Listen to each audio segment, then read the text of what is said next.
So yeah, I draw massive inspiration from working with the guys. Tyson especially, he gives me full creative freedom, but it's his decision at the end. So a lot of the time I base my creative on his life story. So it's ever evolving, ever changing. The opponents also I draw inspiration from as well. So it's always a fun challenge, man. I have to tell you, I really enjoy that part of it, because it's trying to get Tyson a little bit of a competitive edge. He has to look better than his opponent, and he also has to sort of deliver on sort of living in their minds rent-free. And him wearing a Dossa pinstripe is obviously going to tick him off. Even 1% is going to piss him off. So if you've done that, we've contributed to the campaign. Yeah. That's crazy. There's so much into it, man.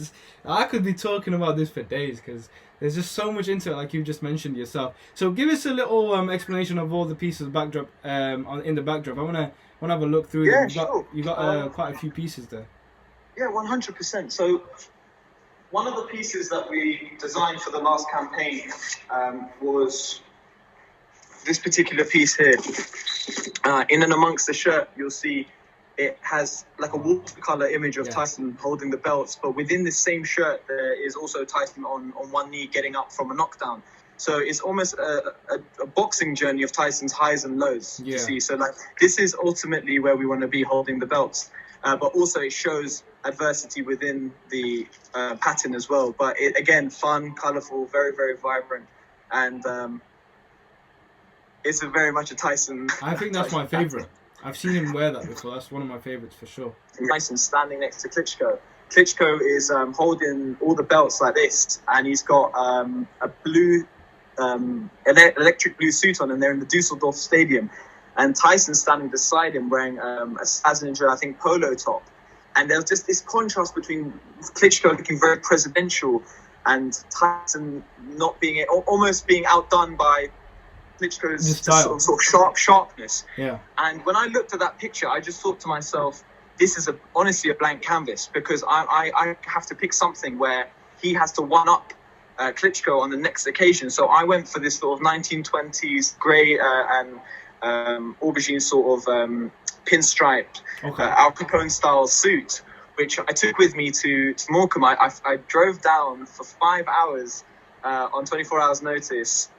The first 3 hours I'm buzzing. I can't wait to meet Tyson, get the garments on him. The last hour I am sweating. I've got anxiety. I started to realize, I don't think the sleeve length's going to fit. I just think the guy's too big for our garments. I don't know if any of it will fit, if you even like it.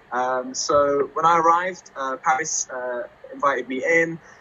Tyson comes down and he tries on the garments straight away. I knew it. My fears were there. The sleeve length came up to here on the jacket, and I'm thinking, oh God, it's done. I'm on my way. Good impression, man.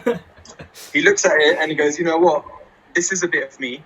And if you can sort out the adjustments that need to take place, turn it around and bring garments to me at my press conference. Okay.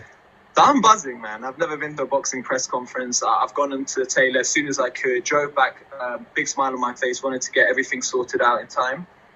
I deliver the goods to Tyson on the day of the press conference, and I take a seat, 4th or 5th row, and Klitschko comes in, and then Tyson comes in the Batman outfit, the iconic Batman look, and I'm thinking to myself, where is the suit? Like, big problems here. And I'm trying, like, tapping, like, Paris is like diagonally 2 rows away. I'm like, Paris, what's going on with the suit? And she's like, I don't know. So I'm sitting there thinking, I blew it. But then he comes back in, takes off the Batman outfit, and he's Bruce Wayne again. And he's wearing our suit, comes through, and he's just putting it on Klitschko. And at that moment, it just sparked a thought in my head where, he's got so much charisma, so much sense of humor. I can work with colors and patterns, and I can sort of, I can take the creativity a little bit further. And you can see over the years the transition of garments that he's wore, how vibrant he's become, and how he's almost become an embodiment of his charisma and expression, the suits that he wears. Yeah. So I met Tyson in 2014, man. Wow. So you've had a long working relationship with him now. It's a friendship, man. It's more a friendship than it is a working relationship. I think I'm here today purely because I've delivered on the promises that I made with the garment creation. But secondly, I think throughout his deep and darkest times, I just stayed in touch. Yeah.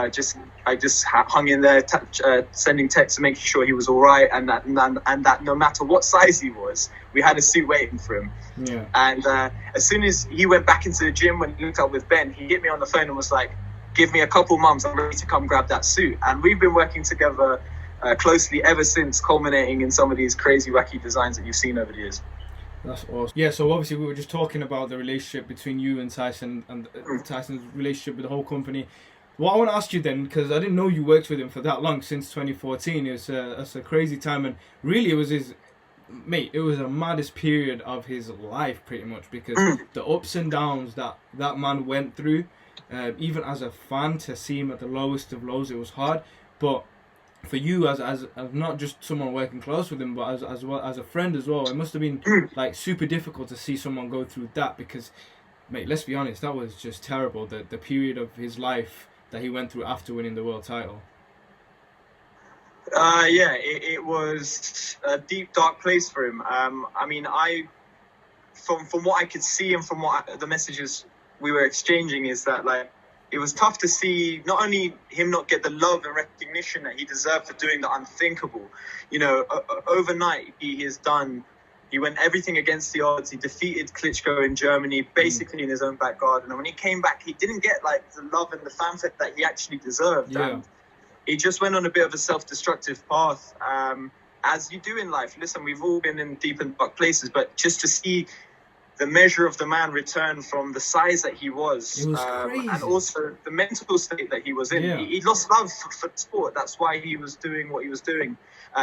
But the comeback story is unbelievable. Like, it opens up this unbelievable journey that he went through to lose the weight alongside Ben at the time, who really, really inspired him, and just his mental fortitude to get through on the other side. Yeah. And not only that, he's almost like what you mentioned at the beginning of your podcast, is that he really believed that he would be able to achieve what he's... Hey Fight fans, it's Michelle Joy Phelps. If you haven't already subscribed to my YouTube channel, make sure you go ahead and do so by clicking the icon right here, and also hit the bell button so that you can get alerts every time we upload a new video.